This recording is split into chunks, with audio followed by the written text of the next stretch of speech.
Sean todos bienvenidos a este video. Es un gusto enorme para nosotras presentarnos ante ustedes y en esta oportunidad para compartirles un análisis narratológico sobre una obra bastante bonita e importante que además de su estilo bastante complejo, vamos a decirlo así, es una obra que nos deja una enseñanza que sin duda alguna vale la pena apreciarla, estudiarla y ver cada uno de sus componentes. Hablamos nada más y nada menos que de la obra El extranjero, escrita por el escritor Albert Camus.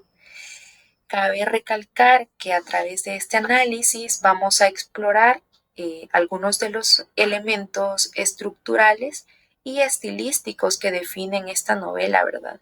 Bastante emblemática, sobre todo emergida en lo que es y sigue siendo y va a ser el estructuralismo para ese tiempo, y que sin duda alguna pues se van a mantener algunos de estos aspectos, ¿verdad? Que tenían las obras en esta época cuando fue el mayor apogeo del existencialismo.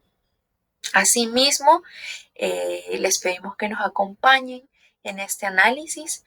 No está de más mencionar que este estudio se ha llevado a cabo por mi compañera Ana Guadalupe Zavala Molina y mi persona María Mercedes Menéndez Pérez. Así que continuemos. Como uno de los aspectos importantes que se deben considerar antes de comenzar con este análisis, y cabe recalcar que dentro del mismo análisis también son sin duda alguna los datos biográficos del autor, Albert Camus, como ya lo mencionábamos con anterioridad, y es que a través de estos datos vamos a comprender algunos factores que van a intervenir en cada una de sus publicaciones. En primer lugar, vamos a ver los estudios que Camus ha realizado en su vida y lo que lo ha llevado a posicionarse como uno de los grandes escritores del existencialismo. Además de esto, vamos a conocer sobre su filosofía de vida y poder comprender un poco el porqué de sus obras literarias, ¿verdad? Bien, Albert Camus nace en el año de 1913 en Mondovi, Argelia. Más bien fue un novelista, dramaturgo y ensayista francés, nacido en el seno de una familia modesta, una familia de inmigrantes franceses, ¿verdad? Su infancia y gran parte de su juventud pues transcurrieron en Argelia, ¿verdad? Fue desde sus años más jóvenes una persona bastante inteligente y disciplinado.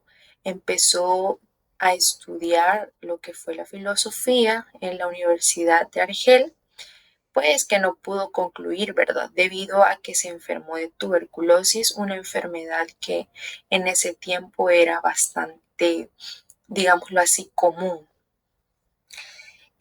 Además de esto, podemos mencionar que Albert Camus comienza con su escritura desde temprana edad, y es que Albert Camus publica una recopilación de ensayos desde que era bastante joven, ¿verdad? Mostrando en ellos pues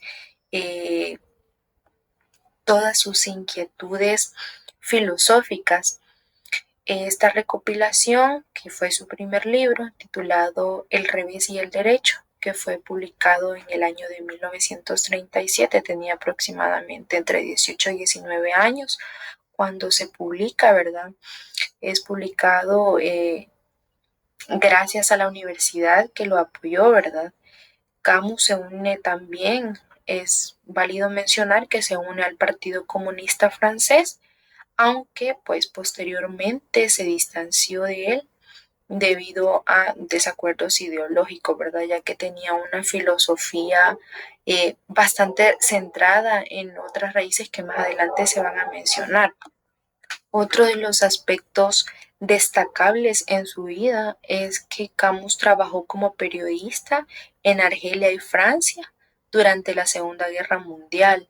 Asimismo, es importante mencionar que él se unió a la resistencia francesa y fue editor del periódico clandestino Combat, donde publicó numerosos artículos contra la ocupación nazi. Esta experiencia influyó profundamente en su pensamiento y en su escritura, ¿verdad? En algunos de sus libros él va a destacar algunas de estas ideas que pues forman parte de su vida real. De la misma forma, podemos agregar que todos estos escritos que están totalmente llenos de estas ideas que él trata de plasmar de su filosofía, reciben premios y reconocimientos, como uno de los más importantes fue en el año de 1957, cuando Camus fue galardonado con el Premio Nobel de Literatura por su importante producción literaria, ¿verdad? Que con una serie bastante, digámoslo, clara, ilumina los problemas de la conciencia humana en nuestro tiempo, pues podemos decir, ¿verdad?, que Camus es uno de los escritores que reflejan el existencialismo hasta más no poder, y es algo que en realidad pues abonan a la decisión de diversas formas en las problemáticas humanas. Cabe destacar que su discurso de aceptación del Nobel pues claramente subrayó su compromiso, ¿verdad?, con la verdad y la justicia. Lastimosamente, Albert Camus muere trágicamente en un accidente automovilístico el 4 de enero de 1960, exactamente a los 46 años de edad, en Vieilleville, Francia. Su obra póstuma, que sería El primer hombre, que fue una novela autobiográfica, fue publicada en el año de 1994 y pues nos ofrece una visión más íntima de su vida y de su pensamiento. Y para culminar con esos datos biográficos, podemos decir que Camus ha dejado un amplio legado que va a perdurar en la literatura y en la filosofía sobre todo.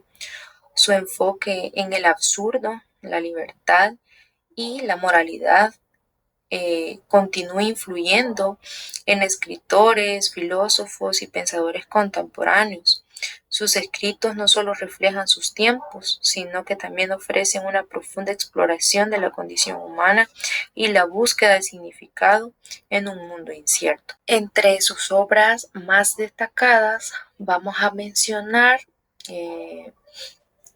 4 obras que sin duda alguna van a sobresalir, ¿verdad?, en toda esta trayectoria. Entre ellas tenemos la obra en exposición, que es El extranjero, fue publicada en el año de 1942. Asimismo tenemos El mito de Sísifo, que es publicada en 1942 también, que es una crítica, ¿verdad?, a este mito de Sísifo que Camus presenta. Asimismo, tenemos La peste, que es publicada en el año de 1947. Y tenemos La caída, que fue publicada en el año 1956. En el extranjero, como ya se mencionaba con anterioridad, una novela publicada en 1942 por Albert Camus.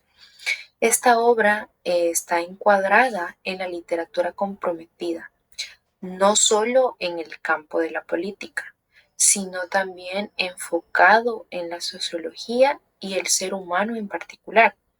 Un dato importante para comprender el significado de esta obra. Dentro de estos podemos mencionar las circunstancias sociopolíticas que se vivían en Europa, en especial tras 1939 que comenzase la Segunda Guerra Mundial. Y en cada uno de los países, sobre todo en el de los protagonistas de esa guerra, se despertó un sentimiento de nacionalismo que marcó pues la pauta para la literatura y el resto de las disciplinas artísticas, con posiciones a favor y otras en contra, pero siempre comprometidas como su propio nombre lo indica. Cabe mencionar que la situación social pues no permitía a los escritores expresarse con libertad, ni a los escritores ni a otro tipo de artistas, llamemos pintores, cantantes, etc. La censura actuaba de forma despiadada y radical, así que pues estos tenían que recurrir a otro tipo de métodos artísticos para expresar su posición, ya sea en contra o a favor, ¿verdad? Aunque en su gran mayoría pues era en contra. Y pues ellos vivían con ese afán de cambiarlo. Camus fue uno de estos artistas que, crispados pues en la situación, decidió manifestarse discretamente a través de sus obras. En este caso lo vamos a ver a través del extranjero. El libro de Camus se ve influenciado por varios acontecimientos, no solo históricos, sino también filosóficos y sociales. En primer lugar, tenemos la Segunda Guerra Mundial. Deja en Europa pues unas profundas huellas. En muchos lugares, aunque la guerra ha terminado, se experimentan condiciones muy desfavorables debido al desequilibrio económico generado por la inversión armamentista que contiene una guerra, ¿verdad? En general, pues se observa un ambiente de desesperanza, de intranquilidad, y es aquí donde vemos reflejado un rasgo más representativo de la personalidad de Meursault, que es el personaje principal de la obra El extranjero, que vamos a mencionar un poco más a detalle en la diégesis de la obra. Su absoluta indiferencia a todo lo que le ocurre, a todo lo malo que le rodea, ¿verdad? Él es como que si no le importara completamente nada. Podemos mencionar que en el contexto en el que fue escrito, que aproximadamente entre 1939 y 1941, aunque cabe mencionar que fue publicado en el año de 1942, pues esto corresponde a la época de los campos de concentración en Auschwitz y posteriormente en Hiroshima. Europa estaba muy consumida en la ruina, en la frustración y la desesperanza de la posguerra. Se convierte en una crítica a la sociedad que produce tales individuos, sociedad representada por un juicio improcedente con un procurador que condena a Meursault no por matar a un hombre, sino por haber enterrado a su madre con corazón de criminal. Es decir, que este hombre, a pesar de que su madre muere, pues él no siente mayor tristeza, mayor reconocimiento, nada en lo absoluto, ¿verdad? La novela fue entendida como una novela revolucionaria y moral en la época de su aparición. Diégesis de la obra. El extranjero de Albert Camus nos presenta a Meursault, un hombre franco-argelino que se muestra pasivo y ajeno al mundo que lo rodea. Tras cometer un crimen, no experimenta el arrepentimiento, tampoco se inmuta ante la muerte de su madre. La actitud del protagonista choca con las convenciones sociales y lo conduce a su propia sentencia de muerte.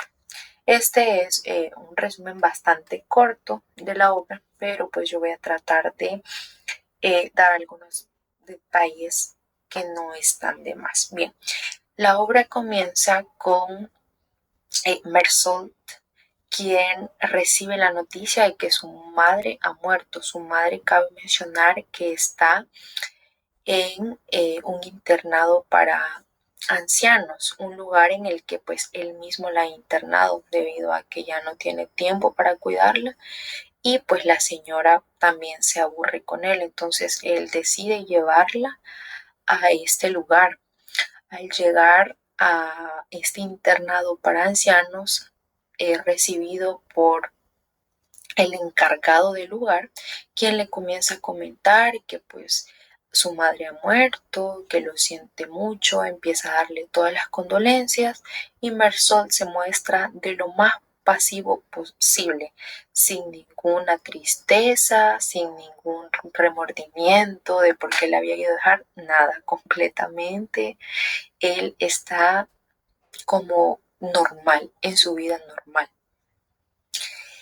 Estando el primer día, le comenta que van a preparar a su madre, lo llevan a una sala donde acá se van a reunir como todos los ancianitos y otros, digamos, encargados de este lugar. Se menciona la presencia de una enfermera, del encargado de llaves, del encargado total del lugar y de los compañeros que esta señora tenía en este asilo de ancianos.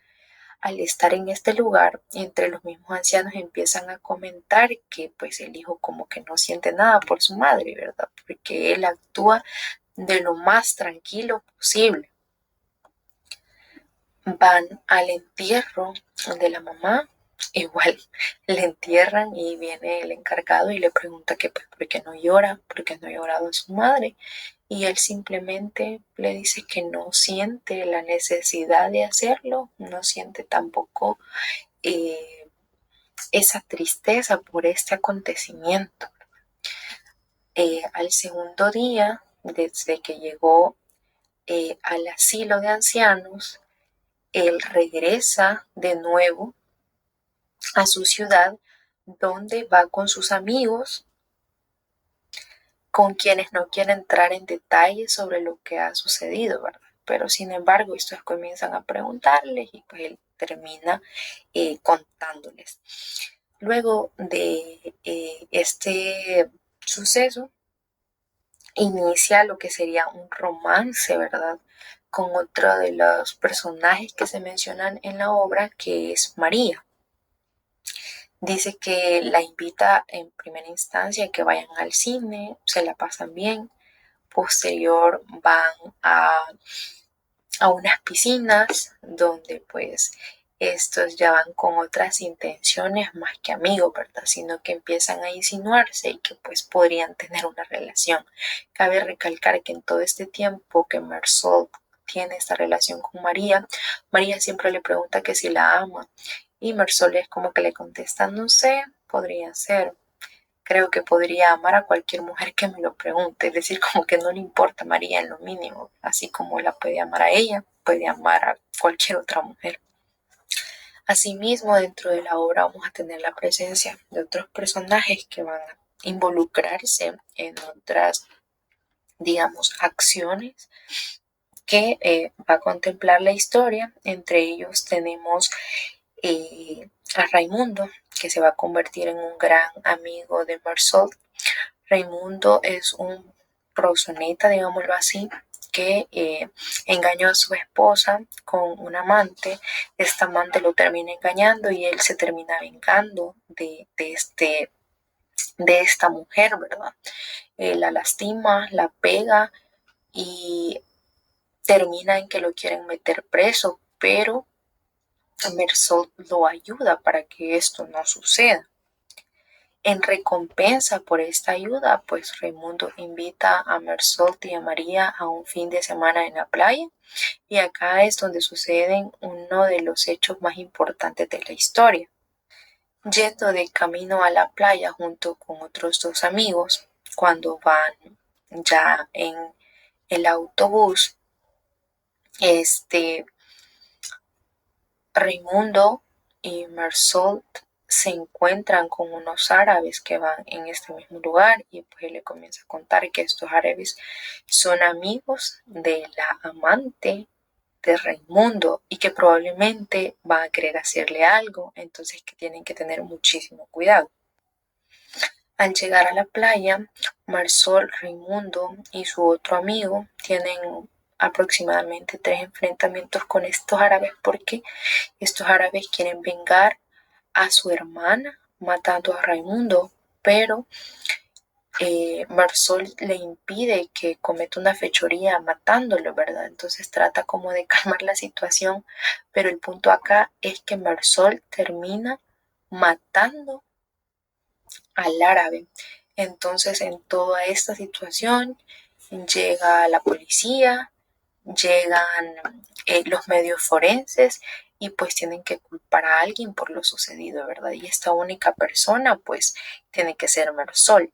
Estando en la cárcel empiezan a hacerle bastantes juicios para tratar de comprobar si es culpable o no.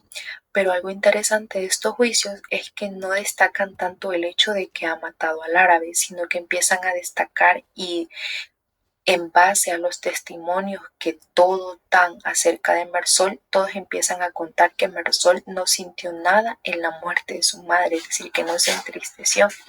Entonces el juez, al ver esta situación, no lo termina culpando por el asesinato del árabe, sino lo termina culpando por la actitud de sensibilidad ante la muerte de su madre. Entonces él dice, ¿cómo puedo dejar libre a una persona que no siente ni el mínimo amor ni la mínima tristeza por la muerte de su madre?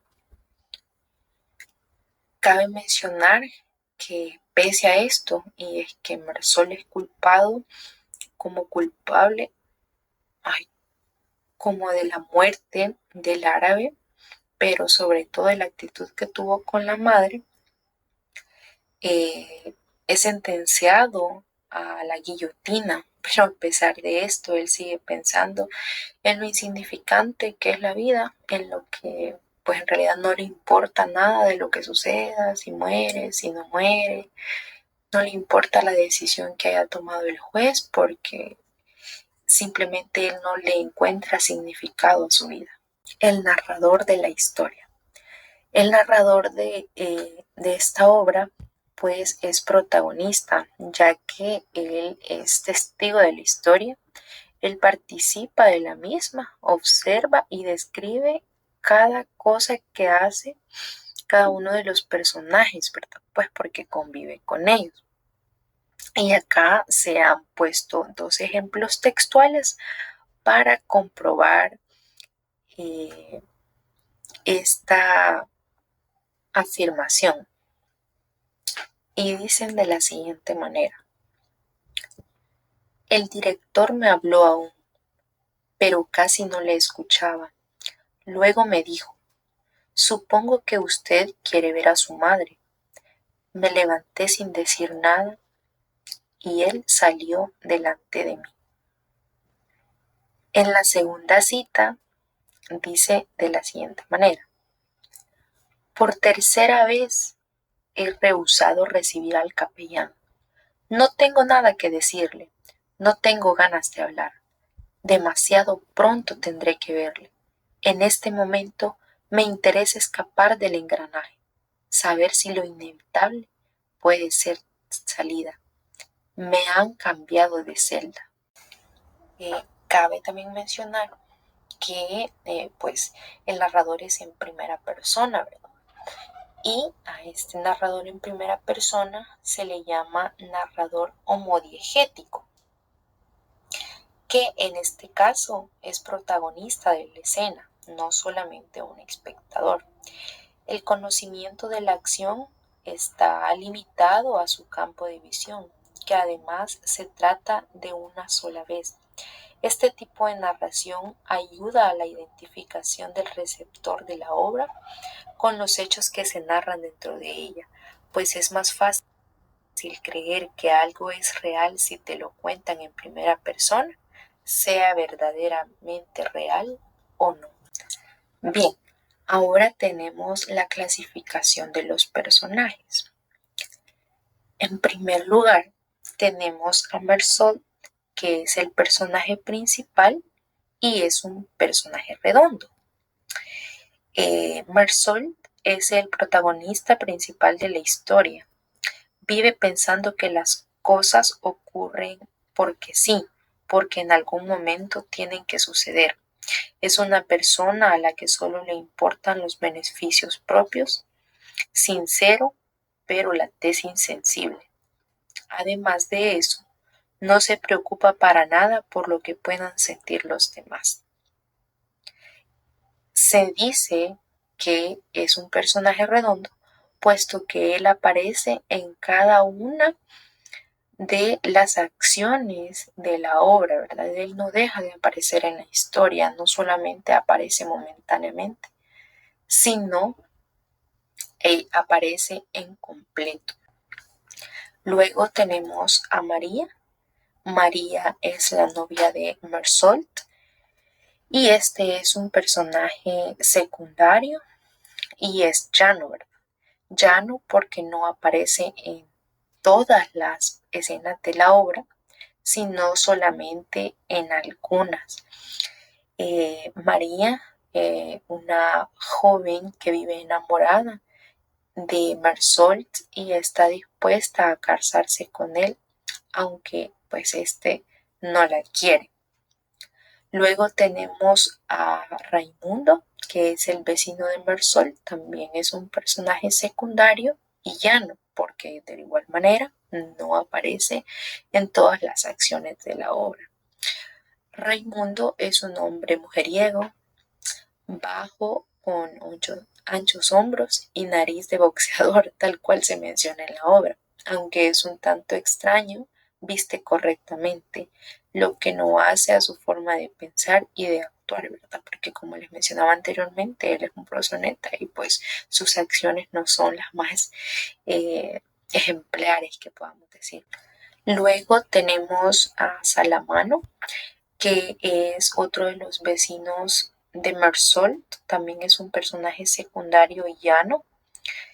Este convive con un perro y es su única compañía después de que su esposa muriera. Él, pues, lastimosamente no sabe valorar lo que tiene, puesto que trata mal a su perro, que es su única compañía. Este perro está enfermo desde que lo encontró y en cuanto lo pierde, pues se arrepiente de sus acciones y hace casi lo imposible por recuperarlo, pero esto no es posible. Luego tenemos a Mason, que es un personaje también secundario y llano. Mason es el amigo de Raymond o Raimundo, con quien se van a la playa donde sucede todo con los árabes. Es un tipo alto, macizo, de cintura y de hombros. Es el propietario de la pequeña casa al lado de la playa a la que van a pasar el día Mersault, María y Raimundo. Luego tenemos a Celeste, que es un personaje igual, secundario y llano. Es amiga de Mersault. Tenía un restaurante donde Mersault solía llegar a comer. Asimismo está el capellán, que es un personaje secundario y llano, sacerdote que ayudaba en las necesidades religiosas de los condenados. El capellán sirve como canalizador psicológico y filosófico de Mersault. Luego tenemos a Tomás Pérez, también un personaje secundario y llano. Es un residente del asilo de ancianos. Era muy cercano a la madre de Mersault. Los demás ancianos los molestaban porque estaban enamorados y comprometidos según ellos. También tenemos al juez de introducción, un personaje también secundario y llano. El magistrado que interpela a Mersault varias veces después del arresto pasa la mayoría del tiempo bastante asustado por la falta de aflicción de Mersault por la muerte de su madre. Tenemos al fiscal, que también es un personaje secundario llano. Es el abogado que entra en discusión con Mersault durante el juicio. Su argumentación final es que Mersault es un monstruo con mucho ingenio y calculador, que usa la falta de apego y de sentimientos de este hacia su fallecida madre como la evidencia clave para acusarlo por el asesinato. De igual manera está el portero, que es un personaje también secundario, Jan, un trabajador del asilo donde murió la madre de Mersault. El director, personaje secundario llano, es el director de la casa de ancianos. Es quien acompaña a Mersault en todo el proceso de luto. Asimismo, tenemos dos personajes que son referenciales. En este caso sería la madre de Mersault, personaje referencial ya que no participa en la historia, sino que solo es mencionada, ¿verdad? pero como tal no tiene una participación donde haya una voz comunicante como tal. Solo se menciona que acaba de morir cuando inicia la novela, pero está presente a lo largo del relato. La madre es una figura recurrente en la vida del protagonista, a quien él recuerda a lo largo de la novela, y pues cuya voz en su memoria lo tranquiliza y reafirma muchas de sus ideas sobre la vida. También está la esposa de Mason, ya que de igual forma pues solamente se menciona, no participa tal cual en la novela. Y pues junto a Mason se trata de la pareja amiga de Raimundo, quien también nos acompaña al viaje a la playa. En cuanto a los personajes de la novela, podemos mencionar que en el extranjero los personajes tienden a ser más llanos que redondos. Mersol, que es el protagonista, es notablemente redondo en su comportamiento y emociones, mostrando poco desarrollo a lo largo de la historia. Su falta de empatía y su indiferencia hacia la vida y la muerte lo hacen un personaje bastante unidimensional. Por otro lado, personajes como María y Raimundo también muestran características más simples y predecibles, sin una evolución significativa a lo largo de la novela. En contraste, el entorno y los eventos en la obra adquieren una importancia simbólica significativa, lo que destaca la filosofía existencialista de Camus sobre la absurdidad de la vida y la falta de sentido en el universo. El tiempo en la novela. El orden de los sucesos en el extranjero resulta ser lineal. El discurso sigue el orden cronológico y no se altera, aunque es cierto que en las acciones que se describen en el momento no hay referencias a acciones pasadas. Se trata de un juicio y tiene que testificar lo que ocurrió, y muchas veces en sus reflexiones recuerda aspectos del pasado. Además de esto, hay un dato bastante importante para mencionar, y es que toda esta historia es contada por Mersault, quien está en la cárcel. Entonces también podemos decir que aunque la novela sigue una linealidad, una cronología, también está in media res, puesto que comienza o está siendo contada, digámoslo así, desde lo que sería el final. Y acá hemos ordenado de manera cronológica cada una de las acciones dentro de la historia. En primer lugar, como primera acción, está la muerte de la madre de Mersault. En segundo lugar, inicia el romance entre Mersault y María. Luego, Mersault se involucra en los problemas de Raimundo. Siguiendo con eso, se da el suceso de la playa con Raimundo y María. Se encuentran con el árabe en la playa. Como número 6, se enfrenta el árabe y pues Mersault termina matándolo. En el número 7 es cuando se muestra en la cárcel y habla con su abogado. En el puesto número 8 llega el día del juicio. En el puesto número 9, la asistencia a la guillotina. Y por último, y con lo que culmina la historia, es que a pesar de todos los acontecimientos que se han dado en la historia, Mersault sigue pensando en lo insignificante que es la vida para él. Posterior a esto nos encontramos también con los espacios o cronotopos. Esta obra se desarrolla en un espacio real, puesto que es en Argel, como ya se mencionaba anteriormente. Esta ciudad pues es donde vivía Mersuán, pero también se puede ubicar geográficamente. Además, en espacios internos tenemos el restaurante de Celeste, la oficina del director del asilo, el cuarto de Mersuán, el juzgado y también la celda donde éste permaneció preso. Y también nos vamos a encontrar con espacios externos como el patio del asilo, también la playa, el campo, camino es el cementerio y también el mismo cementerio. Bien, aquí tenemos el primer ejemplo. Dice, comí en el restaurante de Celeste, como de costumbre. Todos se condolieron mucho de mí y Celeste me dijo, madre, hay una sola. Cuando partí, me acompañaron hasta la puerta. El segundo ejemplo dice, el asilo de ancianos está en Marengo, a 80 kilómetros de Argel. Tomaré el autobús a las 2 y llegaré por la tarde. De esa manera podré velarla y regresaré mañana por la noche. Dentro del análisis también destacan las técnicas narrativas.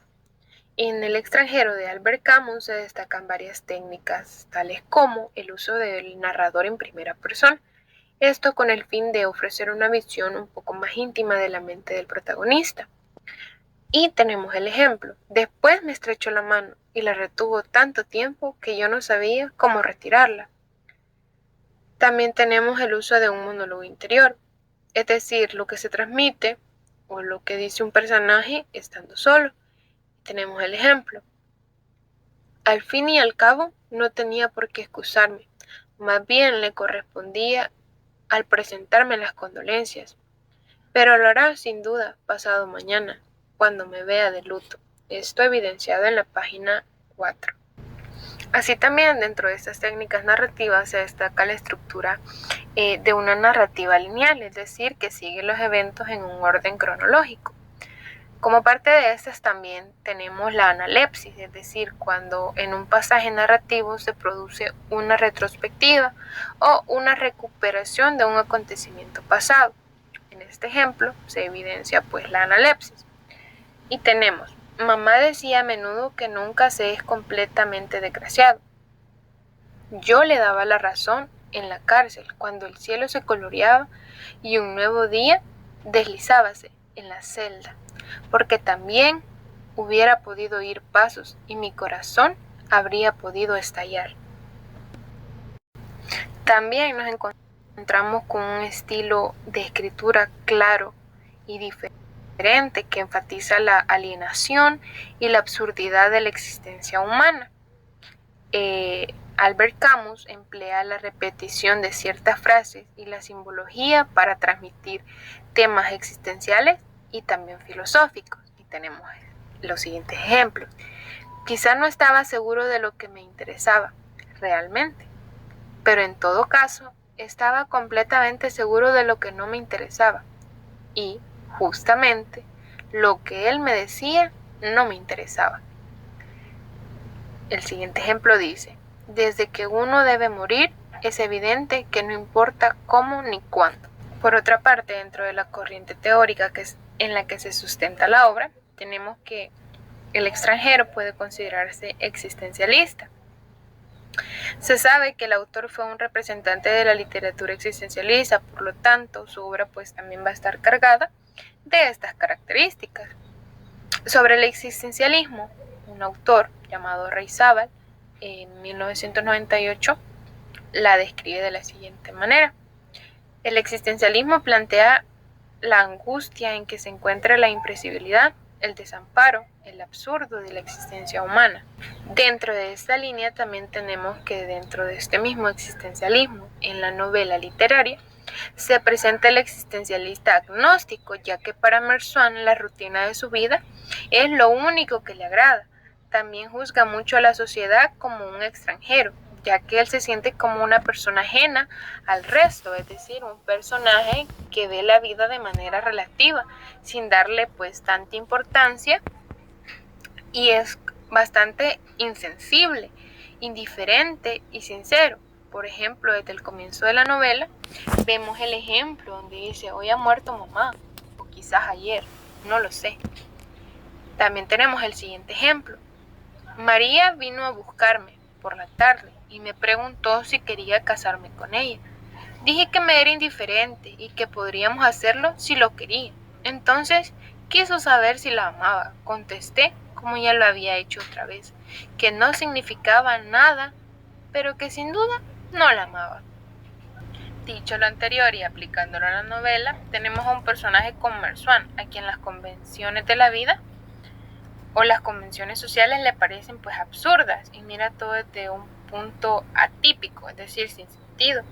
Y es hasta el final donde en él se manifiesta lo insoportable que le parecía la vida y la muerte. En el siguiente fragmento tenemos un ejemplo que evidencia pues esa parte.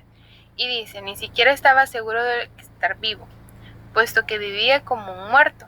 Me parecía tener las manos vacías, pero estaba seguro de mí, seguro de todo, más seguro que él, seguro de mi vida y de esta muerte que iba a llegar. Sí, no tenía más que esto, pero por lo menos poseía esta verdad, tanto como ella me poseía a mí. Por otra parte, en la intertextualidad en el extranjero, pues es muy significativa tanto la novela para la literatura del siglo XX y tenemos a otra novela que es bastante similar en cuanto a los sucesos o vaya a los personajes con los del extranjero, y estoy hablando del Túnel de Ernesto Sábato. En esta obra del Túnel tenemos a Juan Pablo Castel y a María como personajes, y por la otra parte recordemos que teníamos a Merzuan y a María.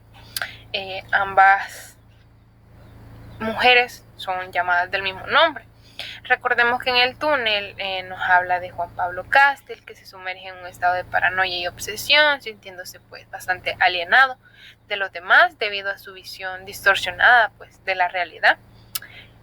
También tenemos que esta alienación se profundiza a medida que va creando una relación con María y mediante esa se va desintegrando. Él va mostrando pues ese tipo de obsesión con ella, además de que en este caso Juan Pablo Castel va mostrando la incapacidad del protagonista para establecer tanto sus conexiones emocionales significativas vaya con la propia María. Por otro lado, en el extranjero tenemos pues al personaje de Merzuan, que va a experimentar una desconexión similar con el mundo que lo rodea. Muestra su apatía y la falta de emociones, y que estas mismas van a hacer que se alejen de las normas sociales y de las expectativas de comportamiento humano. Además que su indiferencia hacia la muerte de su madre y también su actitud durante el juicio revelan una perspectiva bastante absurda de la existencia. Esta intertextualidad resulta pues bastante interesante entre Ernesto Sábato con el túnel y el extranjero de Albert Camus. Es decir, en esta se evidencia pues la exploración de la alienación y la percepción de la realidad. Como conclusión podríamos decir que las dos obras presentan protagonistas que se sienten desconectados de la sociedad y luchan constantemente por encontrar significado en un mundo pues absurdo. También tenemos que los dos personajes se enfrentan a la soledad, tanto Merzuan como Castle, y la falta de sentido en un universo que perciben como caótico y sin propósito. Y es a través de sus narrativas, tanto Sábato como Camus exploran pues la complejidad de la condición humana y la búsqueda recurrente de significado en un mundo que a menudo parece irracional e indiferente. Asimismo tenemos otra intertextualidad. Es conocido el cruce de las artes en general, ¿verdad? La pintura, la música, la escritura, etcétera. Pues en cuanto a la novela, El extranjero se convirtió pues en una impregnante también canción gracias a una banda llamada The Cure. Esta retoma parte de la novela y la convierte en una canción. Fue retomada, digamos, por una entonces banda desconocida inglesa que, si bien pues era inexperta, le apostó por la experimentación, y fue así como para el álbum debut de Three Imaginary Boys en el año 1980, The Cure, la banda pues decide ponerle ritmos post-punk a una letra que escribieron en honor a la misma novela de Albert Camus, y esa canción se llama The Killing an Arab. Es básicamente contar la historia del protagonista, de Merzuan, y cómo este va pues a el hecho de que mata al árabe. y lo describe tanto en la canción y en la novela. En la parte de las conclusiones y ya pues para finalizar el análisis, tenemos unas conclusiones estilísticas. Y dicho de esta manera, la obra El extranjero de Albert Camus es una reflexión pues bastante profunda sobre la absurdidad, la existencia humana y también de la alienación del individuo en la sociedad. Adentrándonos en cuanto a leer la obra, nos podemos percatar que el autor nos invita pues también a cuestionarnos sobre las normas sociales y también a buscar nuestro propio significado en un mundo que aparentemente está sin sentido.